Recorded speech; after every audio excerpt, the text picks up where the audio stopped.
Këtu janë disa faktorë për mendimin tim. E para është që Kurti po nuk po don me qeverisë, nuk din me qeverisë, domethënë sipas asaj që na e kuptojmë qeverisjen, edhe politikë bërën, mirë po kjo nuk kupton që Kurti nuk po do pushtet. Kurti po do me sundu.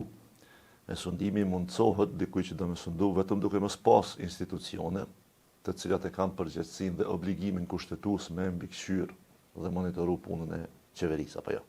Prej tyre kuvendi. Presidenca po ashtu i ka një rol të caktuar në këtë drejtim. Pra që ka po bën Kurti për shembull tash me këtë situatë, tash na kemi një situatë në të cilën nuk kemi më kuvend. Apo jo, është shpërnda kuvendi, ai mbetet kryeministri në detyrë. Synimi i tij është që me prolongu, domethënë me stërzgjat këtë periudhë, me gjykatë kushtetuese me këtë vendimin që ose kërkesën që dërguan dje e me çka mund me bëu këtyre ditëve.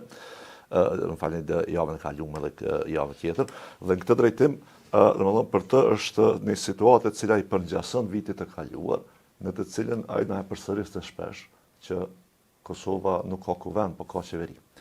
Dhe këtë ai e don për mendimin tim. Domethënë me qenë kryeministër i pa penguar në farë mënyrë, i pa sfiduar, i pa kontrolluar, me pas buxhetin, me shpërnda buxhetin që është dënë. Dhe me thonë, po të kishte pas Albin Kurti vizion. Ka 100 euro në është e ndonë për Bajram, ha? Absolutisht. Kam i ndonë për Bajram, kam i ndonë dhe për najtë tjetër, tash, ju bjen me në një herë që studenta, tash mbran verbu, a ki vynë, ka 100 euro, dhe shpikë, si ati që dheke për fillim vitit e jam dojke në mes semestrit, e kështu me rallë. Dhe me thonë, me pas, kur e kiti parti politike, dhe një kryeministër në lider politik, i cili e ka të qartë ka po dënë me shku vendi, kuptimin e zhvillimit ekonomik e kështu me radhë, ai ka nevojë për institucione në mënyrë që me e bëta në mënyrë të lehtëshme. Kur nuk e ke këtë ide, institucionet mund me qenë pengesë. Rregullat. Po, rregullat, institucionet, kërkesa në llogaridhënie është pengesë. Se ti duhesh me dalë me ju kallëzunje, për shembull ai kemi pa na kur u zgjodh kryeministri në kuvend, e pat një fjalim që premtoi gati se Kosovën Zvicër apo jo. Tha bile, në fakt kena me eksportu energji elektrike mas 4 vjetë. Qysh e zbaton këto? Shans nuk ka. E tash, ti i vjen në situatë në të cilën që kjo nuk vjen shprehje, si pyetje më ndaj tij. Tu kriju kriza, tu kriju blokada, kështu me radhë. Dhe nuk do të më harroni gjë. Kurti është lider politik, i cili qeverisjen pra sundimin e sheh në formë autoritare. Dhe për me emri këto, ai duhet me eliminu dhe delegitimu institucionet tjera.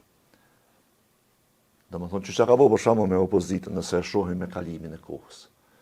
Ajo opozitën ka arrit që në sytë e përkrasëve ti me e demonizu sikur e keqja kryesore e Republikës Kosovës. Partitë opozitare.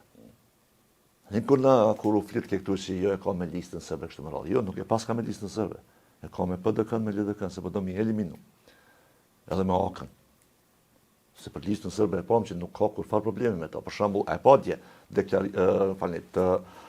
kur ishte të Ejntën, deklarimin Adnan Rustemi që më bëni për shtypje, mas dështimit të votimit të amandamentet kushtetuese. Amandamentet kushtetuese nuk u hodhën fare në kuvend. Apo jo, qartazi për shkak të mungesës së listës sërbe, se nevojitet edhe 2/3 e komuniteteve jo shumicë.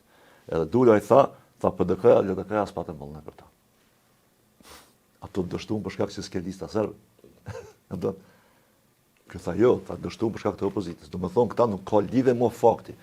Çfarë trulloni që ky Adnan Rustemi? Do në zemër kolektivisht ata janë mos i trullon. Do më thonë kritik qyria o deklarimet. Qyria me çfarë lehtësie dalin dhe thonë pa vërtetën problem. Është shumë interesant.